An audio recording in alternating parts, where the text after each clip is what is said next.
దేవుని వాక్యమైన పరిశుద్ధ గ్రంథం బైబిల్లో నుండి సంఖ్యాకాండం 21వ అధ్యాయాన్ని చదువుకుంటాం. ఇజ్రాయేలీలు అతారీయుల మార్గమున వచ్చుచున్నారని దక్షిణ దిక్కున నివసించిన కానానీయుడైన అరాదురాజు విని అతడు ఇజ్రాయేలీలతో యుద్ధం చేసి వారిలో కొందరిని చెరపట్టగా, ఇజ్రాయేలీయులు యెహోవాకు మొక్కుకొని, నీవు మా చేతికి ఈ జనమును బొత్తిగా అప్పగించినడలా మేము వారి పట్టణములను నీ పేరట నిర్మూలన చేసేదమనిది. యెహోవా ఇజ్రాయేలుల మాట ఆలకించి ఆ కానానీయులను అప్పగింపగా, ఇజ్రాయేలీలు వారి పట్టణములను నిర్మూలన చేసిరి. అందువలన ఆ చోటికి హోర్మా అను పేరు పెట్టబడెను. వారు ఎదోము దేశమును చుట్టుపోవలెనని హోరు కొండ నుండి ఎర్ర సముద్ర మార్గముగా సాగి వెళ్ళినప్పుడు మార్గయాసం చేత జనుల ప్రాణం సొమ్మసిల్లెను. కాగా ప్రజలు దేవునికిని మోషేకును విరోధంగా మాట్లాడి, ఈ అరణ్యంలో చచ్చుటకు ఐగుప్తులో నుండి మీరు మమ్మల్ని ఎందుకు రప్పించితిరి? ఇక్కడ ఆహారం లేదు, నీళ్లు లేవు, సవిచారం లేని ఈ అన్నం మాకు అసహ్యమైనదైనది. అందుకే యెహోవా ప్రజలలోనికి తాపకరములైన సర్పములను పంపెను. అవి ప్రజలను కరవగా ఇజ్రాయేలులో అనేకులు చనిపోయిరి. కాబట్టి ప్రజలు మోషే యొద్దకు వచ్చి, మేము యెహోవాకును నీకును విరోధంగా మాట్లాడి పాపం చేస్తిమి. యెహోవా మా మధ్య నుండి ఈ సర్పములను తొలగించున్నట్లు ఆయనను వేడుకొనుమనిరి. మోషే ప్రజల కొరకు ప్రార్థన చేయగా, యెహోవా, నువ్వు తాపకరమైన సర్పం వంటి ప్రతిమను చేయించి స్తంభం మీద పెట్టుము. అప్పుడు కరవబడిన ప్రతి వాడును దాని వైపు చూసి బ్రతుకునని మోషేకు సెలవిచ్చెను. కాబట్టి మోషే ఇత్తడి సర్పం ఒకటి చేయించి ఆ స్తంభం మీద దాన్ని పెట్టెను. అప్పుడు సర్పపు కాటు తిన ప్రతివాడు ఆ ఇత్తడి సర్పమును నిదానించి చూసినందున బ్రతికెను. తరువాత ఇజ్రాయేలీలు సాగి ఓబోతులో దిగిరి. ఓబోతులో నుండి వారు సాగి సూర్యోదయ దిక్కున అనగా మోయాబు ఎదుట అరణ్యమందలి ఇయ్యో అబారీము వద్ద దిగిరి. అక్కడి నుండి వారు సాగి జేరేదు లోయలో దిగిరి. అక్కడి నుండి వారు సాగి అమోరీయుల పొలిమెరల నుండి వచ్చి ప్రవహించి అరణ్యమందు సంచరించు ఆర్నోను అద్దరిని దిగిరి. ఆర్నోను మోయాబీయులకును అమోరీయులకును మధ్య నుండి మోయాబు సరిహద్దు. కాబట్టి యెహోవా సుడిగాలి చేతనైనట్టు నాహేబును ఆర్నోనులో పడు ఏరులను 6 దేశ నివాస స్థలములకు తిరిగి మోయాబు ప్రాంతములకు సమీపంగా ప్రవహించు ఏరుల మడుగులను పట్టుకునిన మాట యెహోవా యుద్ధముల గ్రంథంలో రాయబడి ఉన్నది. అక్కడి నుండి వారు బేరుకు వెళ్ళిరి. యెహోవా జనులను పోగు చేయము, నేను వారికి నీళ్ళనిచ్చేదని మోషేతో చెప్పిన బావి అది. అప్పుడు ఇజ్రాయేలీలు ఈ పాట పాడిరి. బావి ఉబుకుము, దాని కీర్తించుడి. బావి ఏలికలు దాని త్రవిరి. తమ అధికార దండముల చేత కర్రల చేతను జనుల అధికారులు దాని త్రవిరి. వారు అరణ్యం నుండి మత్తానుకును, మత్తాను నుండి నహలీయేలుకును, నహలీయేలు నుండి బామోతుకును, మోయాబు దేశమందలి లోయలో ఉన్న బామోతు నుండి ఎడారికి ఎదురుగానున్న పిస్కా కొండకు వచ్చిరి. ఇజ్రాయేలీలు అమోరీయుల రాజైన సీహోను వద్దకు దూతలను పంపి, మమ్మును నీ దేశంలో బడి వెళ్ళనిమ్ము. మేము పొలములకైనను ద్రాక్ష తోటలకైనను పోము, బావుల నీళ్లు త్రాగం. మేము నీ పొలిమెరలను దాటి వరకు రాజమార్గంలోనే నడిచిపోదుమని అతనితో చెప్పిరి. అయితే సీహోను ఇజ్రాయేలీయులను తన పొలిమెరలను దాటనీయలేదు. మరియు సీహోను తన సమస్త జనమును కూర్చుకొని ఇజ్రాయేలీయులను ఎదుర్కొనుటకు అరణ్యంలోనికి వెళ్ళి యాహాజుకు వచ్చి ఇజ్రాయేలీయులతో యుద్ధం చేశాను. ఇజ్రాయేలీయులు వానిని కత్తివాతాతం చేసి వాని దేశమును ఆర్నోను మొదలుకొని యబ్బోకు వరకు అనగా అమోరీయుల దేశం వరకు స్వాధీనపరుచుకునిరి. అమ్మోనీయుల పొలిమెర దుర్గమైనది అయినను ఇజ్రాయేలీలు ఆ పట్టణములన్నింటినీ పట్టుకునిరి. ఇజ్రాయేలీలు అమోరీయుల పట్టణములన్నింటిలోనూ హెష్బోనులోను దాని పల్లెలలోనూ దిగిరి. హెష్బోను అమోరీయుల రాజైన సీహోను పట్టణం. అతడు అంతకు మునుపు మోయాబు రాజుతో యుద్ధం చేసి ఆర్నోను వరకు వాని దేశమంతయు పట్టుకొనెను. కాబట్టి సామెతలు పలుకు కవులు ఇట్లో చెప్పుదురు, హెష్బోనుకు రండి, సీహోను పట్టణమును కట్టవలెను, దాన్ని స్థాపింపవలెను. హెష్బోను నుండి అగ్ని బయలువెళ్ళెను, సీహోను పట్టణం నుండి జ్వాలలు బయలువెళ్ళెను. అది మోయాబునకు చేరిన 6 దేశమును కాల్చెను. ఆర్నోను యొక్క ఉన్నత స్థలముల ప్రభువులను కాల్చెను. మోయాబు నీకు శ్రమ. కేమోసు జనులారా, మీరు నశించిరి. తప్పించుకుని తన కుమారులను తన కుమార్తెలను అతడు అమోరీయుల రాజైన సీహోనుకు చెరగా ఇచ్చెను. వాటి మీద గురిపెట్టి కొట్టితిమి. దీబోను వరకు హెష్బోను నశించెను. నోఫాహు వరకు దాన్ని పాడు చేస్తిమి. అగ్నిబలన మెదేబా వరకు పాడు చేస్తిమి. అట్లు ఇజ్రాయేలీలు అమోరీయుల దేశంలో దిగిరి. మరియు యాజేరు దేశంలో సంచరించి చూచుటకై మోషే మనుషులను పంపగా వారు దాని గ్రామములను వశం చేసుకుని అక్కడనున్న అమోరీయులను తోలివేసిరి. వారు తిరిగి బాషాను మార్గంగా వెళ్ళినప్పుడు బాషాను రాజైన ఓగును అతని సమస్త జనమును ఎద్రేయిలో యుద్ధం చేయుటకు వారిని ఎదుర్కొన బయలుదేరగా యెహోవా మోషేతో ఇట్లా, నేను అతనికి భయపడకము, నేను అతనిని అతని సమస్త జనమును అతని దేశమును నీ చేతికి అప్పగించితిని. నీవు హెష్బోనులో నివసించిన అమోరీయుల రాజైన సీహోనుకు చేసినట్లు ఇతనికిని చేయదు. కాబట్టి వారు అతనిని అతని కుమారులను అతనికి ఒక్కడైనా శేషించకుండా అతని సమస్త జనమును హతం చేసి అతని దేశమును స్వాధీనపరచుకున్నారు. ప్రభువారు ఈ వాక్య భాగాలను మన కొరకై దీవించి ఆశీర్వదించునుగాక. ప్రియమైన సోదరి సోదరులారా, దేవుని వాక్యములో మరి మనము 21వ అధ్యాయం సంఖ్యాకాండాన్ని చదువుకున్నాం. వారు ఇక్కడ 3 రకాలైనటువంటి విజయాలను పొందినట్టుగా మనం దేవుని వాక్యంలో చూడగలం. మొదటి వచనం, సంఖ్యాకాండం 21వ అధ్యాయం. ఇజ్రాయేలీయులు అతారీయుల మార్గం వచ్చున్నారని దక్షిణ దిక్కున నివసించిన కానానీయుడైన ఆరాదు రాజు మరి ఇజ్రాయేలీయుల మీదకి యుద్ధానికి వచ్చిండు. అయితే ఇజ్రాయేలీయులు దేవునికి మొరుక్కున్నారు, నువ్వు మా చేతికి వారిని అప్పగించము, నీ పేరట నిర్మూలన చేస్తామని వారు దేవునికి మొక్కుకొనినప్పుడు దేవుడు వారి మొరయిని మరి వారిని కానాను రాజైన ఆరాధను వారికి అప్పగించినాడు.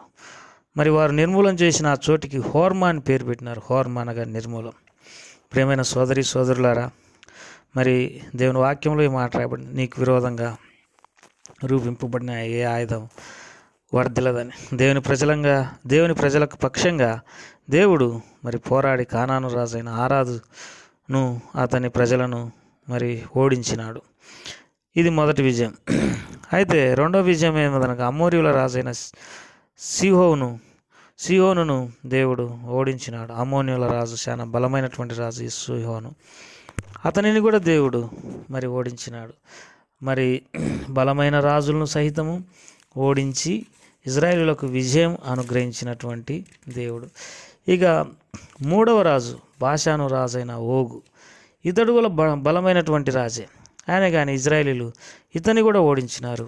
కాబట్టి మనకు విజయం అనుగ్రహించేవాడు, మన పక్షంగా యుద్ధం చేయవాడు మరి దేవుడే.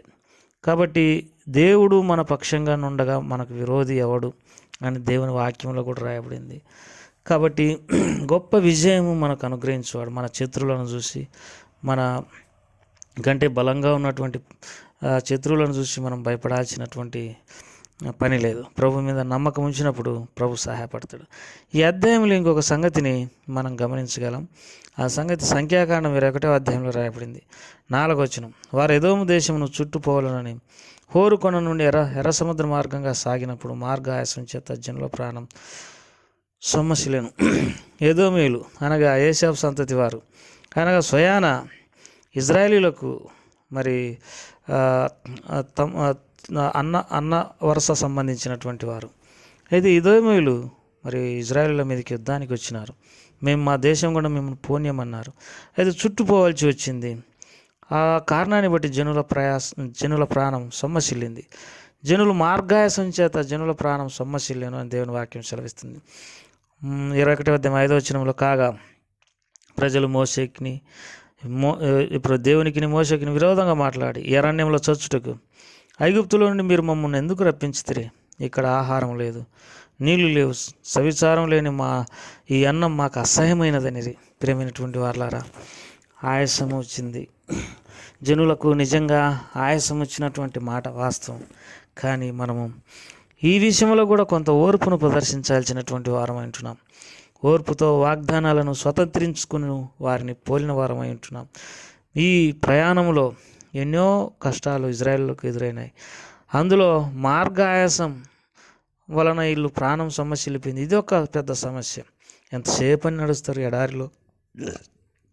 అయితే మనం దీంట్లో కూడా దేవుని మీద సనక్క గొనక్క మనము ముందుకు సాగిపోవాల్సినటువంటి వారమంటున్నాం. ఈ యాత్రలో మరి అనేక సమస్యలు వచ్చును. మౌనంగా దేవునికి అప్పగించుకోవాల్సినటువంటి వారమంటున్నాం. దేవుని వాక్యంలో రాయబడింది, సనిగి సంహారకుని చేత నశించినారని రాయబడింది. వీరు మరి ఏమని మాట్లాడినారంటే, ఈ అరణ్యంలో మరి చచ్చుటకు ఐగుప్తులోని మీరు మమ్మను ఎందుకు రప్పించినారు? ఇక్కడ ఆహారము లేదు, నీళ్లు లేవు, సవిసారములు లేని ఈ అన్నం మాకు అసహ్యమైనదనిరి. ప్రియమైనటువంటి వారలారా, ఆహారమేమో దేవుడు మరి మన్నాను వారికి అనుగ్రహిస్తూ వచ్చినాడు. వారేమంటారంటే ఈ ఆహారం సవిసారం లేనిది అని అంటారు. నిజమే, మరి అనేక పరీక్షలు మరి వీరికి వచ్చును. దేని కొరకు దేవుడు ఇట్లా మరి మనుషులను మనుషులను పరీక్షించును అంటే, దేవుని వాక్యం సెలవిస్తుంది, మీరు నా ధర్మశాస్త్రం అనుసరించుదురో లేరో, నా మాట విందురో లేదో, అందుకే నేను మీకు ఈ పరీక్ష పెట్టినాను అని. ధర్మశాస్త్రంలో ఏం రాయబడింది? మనుషుడు రొట్టె వలన కాదు కానీ దేవుని నోటి నుండి వచ్చి ప్రతి మాట వలన జీవించును అని రాయబడింది. అంటే అర్థం ఏంటిదంటే, భూ సంబంధమైనటువంటి శ్రమలు, ఈ ఆహారం లేదు, నీళ్ళు లేవు, ఇవన్నీ కూడా మనకు ముఖ్యం కాదు. మరి దేవుడే మనకు ముఖ్యము అనేది వారు నేర్చుకోవాలి. వారు మరి మోసే మీద తర్వాత దేవుని మీద సనిగినప్పుడు వారిలోకి దేవుడు తాపకరమైన సర్పములు పంపించినాడు. ఆ సర్పములు కరవగా అనేకులు చనిపోయినారు. పాము కాటు వలన మనుషులు చనిపోయినారు. ప్రేమైనటువంటి వారులారా, సర్పాలను పంపించి దేవుడు వారిని చనిపోయేటట్టు చేసినాడు. 7వ వచనంలో, కాబట్టి ప్రజలు మోషే యొద్దకు వచ్చి, మేము యెహోవాకును నీకును విరోధంగా మాట్లాడి పాపం చేస్తాము. యెహోవా మధ్య నుండి ఈ సర్పములను తొలగించున్నట్లు ఆయన వేడుకొనమన్నారు. మోషే ప్రజల కొరకు ప్రార్థన చేయగా, యెహోవా నువ్వు తాపకరమైన సర్పం వంటి ప్రతిమను చేయించి స్తంభం మీద పెట్టుము, అప్పుడు కరవబడిన ప్రతివాడు దాని వైపు చూసి బ్రతుకునని మోషేకు సెలవిచ్చాను. కాబట్టి ఒక సర్పాన్ని చేసి స్తంభం మీద పెట్టమని చెప్పినప్పుడు మోషే ఆ రీతిగానే చేసినాడు. దానివైపు చూసిన వారందరూ కూడా బ్రతికినారు. కాబట్టి దేవుని ప్రజలారా, ఈ సమయంలో మనం గమనించాల్సినటువంటి మాట ఏంటంటే, ఒకసారి మనం విశ్వాసం లేకొచ్చిన తర్వాత అనేక పరీక్షలు వచ్చును. దేవుని వాక్యంలో రాయబడిన మాట, సీయోనులో వేయబడినటువంటి రాయి, పరీక్షించబడినటువంటి రాయి, అది పరిశోధించబడినటువంటి రాయి. దేవుడు అనేక రీతులుగా మనల్ని పరిశోధించి పరీక్షించి మరి మనల్ని శ్రేష్టమైనటువంటి వ్యక్తులుగా చేయను. యోబు గ్రంథంలో మాట్లాడి, నేను శోధించబడిన తర్వాత సువర్ణం వలె మారుదును. ఆయన ఇబ్బంది కొలిమిలో, ఇనప కొలిమిలో అనేక రీతులుగా మనల్ని పరీక్షించును.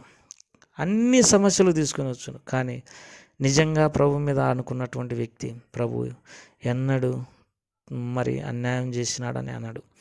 దేవుని వాక్యంలో రాయబడింది, యోబు గ్రంథంలో సర్వశక్తుడు అన్యాయం చేయటం అసంభవం అని రాయబడింది. ఏ విషయంలో కూడా దేవుడు అన్యాయం చేసినాడని యోబు కూడా పలకలేదు. కాబట్టి ప్రతి విషయంలో మనం ఏ కష్టం వచ్చినా, జ్వరం వచ్చినా, కాలు నొప్పి వచ్చినా, తలనొప్పి వచ్చినా, అన్నం లేకపోయినా, నీళ్లు లేకపోయినా, వస్త్రాలు లేకపోయినా కృతజ్ఞతతో, ప్రభువా దేని నిమిత్తం నాకు ఎన్ని అనుమతించినావో వీటన్నిటిలో పాఠాలు నేర్చుకోవడానికి సాయించి, దేవుని వాక్యంలో రాయబడింది, మీ పరలోకపు తండ్రి పరిపూర్ణుడు గనక మీరును పరిపూర్ణులై అయిదురు. రకరకాలుగా సోమర్థనానికి అలవాటు పడి పరిశోధనలకు గురి కాకుండా దేవునికి దూరంగా జీవించి పాపంలో చెడిపోయే ప్రజల కంటే దేవుని శిక్షలో ఉండి మనం మేలు పొందడం ఎంతో మేలు. ప్రభు ఆ రీతిగా సహాయపడును గాక. ప్రేమగల తండ్రి, దయగల ప్రభా, ఈ వాక్య భాగాలన్నింటినీ మాకు అందరికీ ఆశీర్వదించు. సంఖ్యాకాండం 21వ అధ్యాయంలో సర్పములు కుట్టగా చనిపోయినారు. ప్రభా, మరి స్తంభం మీద సర్పం పెట్టి, ఇత్తడి సర్పం, దానివైపు చూసిన వారందరూ బ్రతుకుతూ వచ్చినారు. నీ వైపు తేరి చూసిన ప్రతి వ్యక్తి బతుకును కనుక మరి మీరు మాకు మరి సజీవమైన దేవుడు, బ్రతికించే దేవుడు కనుక మమ్మల్ని బలపరచండి, మా ప్రియులను ఆశీర్వదించండి. యేసు వారి నామం పేరిట అడిగి పెట్టుకుంటున్నాం తండ్రి, ఆమెన్.